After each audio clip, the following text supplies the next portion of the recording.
Hi friends, welcome back to Viras garden. இன்றைக்கி நம்மளோட மாடி தோட்டத்தில் என்ன பார்க்க போகிறோம்னா சூப்பரான ஒரு விஷயத்தை தான் பார்க்க போகிறோம். நம்மளோட மாடியில் நிறைய செடி வளர்த்துன்னு இருப்போம். இதில் இந்த கொடி வகை செடியை நம்ம மெயின்டைன் பண்ணுறது நமக்கு ஒரு வேலையாக இருக்கும். ஏன்னா மற்ற செடி மேலே அவங்க படறிடுவாங்க. அதனால் அவங்கள அப்பப்போ ப்ரூன் பண்ணி விட்டுனே இருக்கணும். எல்லாம் ஏதாவது ஒரு ஸ்டிக் வாங்கி அதில் ஏற்றி விட்டுலான்ற மாதிரி பார்ப்போம். ஸோ ஸ்டிக்கும் பார்த்திங்கன்னா வெளியே கொஞ்சம் காஸ்ட்லியாக இருக்கும். அது நம்ம ஈஸியாக நம்ம வீட்டிலேயே தயாரிச்சிக்கலாம். ஸோ அதனால் இன்றைக்கி நான் ஒரு ஸ்டிக்கு தான் நானும் வீட்டில் இருக்கிற பொருளை வச்சு நான் தயாரிக்க போகிறேன்.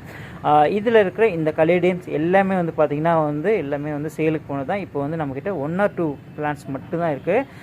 இது நல்ல க்ரீனரியாக இருக்குதுன்னு சொல்லிட்டு தான் இப்போ நான் ஆட் பண்ணியிருக்கேன். இது ஒரு ஓல்டு கிளிப்பிங் தான்.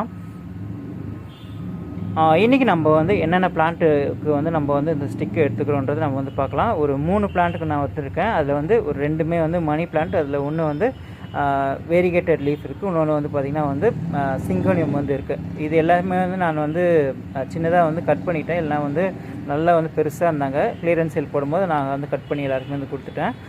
இப்போ இதுக்கு நான் என்னென்ன பொருள் எடுத்துருக்கேன்னா ஒரு 3 ஸ்டிக்கு எடுத்துன்னு இருக்கேன். இது ஏற்கனவே நம்ம வீட்டில் இருந்த ஸ்டிக்கு தான்.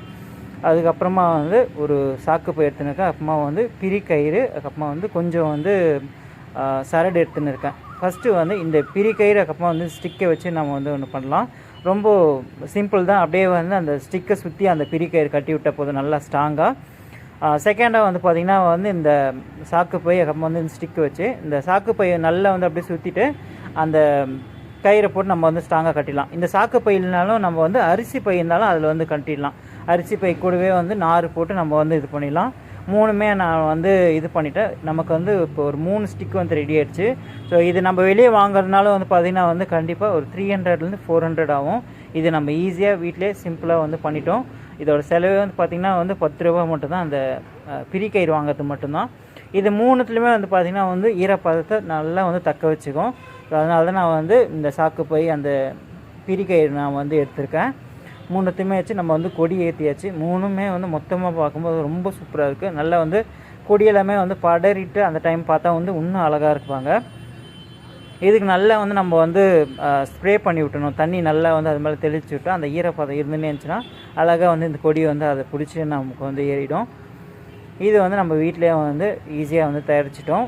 நீங்களும் ஏதாவது இந்த மாதிரி பண்ணுறது தான் வீட்டில் இருக்கிற பொருளை வச்சு நீங்கள் தயாரிங்க. நெக்ஸ்ட்டு இதே மாதிரி கொடி வகைக்கு நான் சங்குப்பூ கொடி இருக்குது. அதை ஏற்றுறதுக்கும் நான் ஒரு இந்த மாதிரி பண்ணலான்னு இருக்கேன். கண்டிப்பாக அதை பண்ணிவிட்டா உங்கள் எல்லாருக்கிட்டையுமே நான் ஷேர் பண்ணுறேன். இது எப்படி இருக்குன்னு சொல்லிட்டு கமெண்ட் செக்ஷனில் கமெண்ட் பண்ணுங்கள். இதே மாதிரி நெக்ஸ்ட் ஏதாவது யூஸ்ஃபுல்லான வீடியோவில் நம்ம பார்க்கலாம். நம்மளோட சேனல் விராஸ் கார்டன் சப்போர்ட் பண்ணுங்கள். So thanks for your all support and thanks for வாட்சிங்.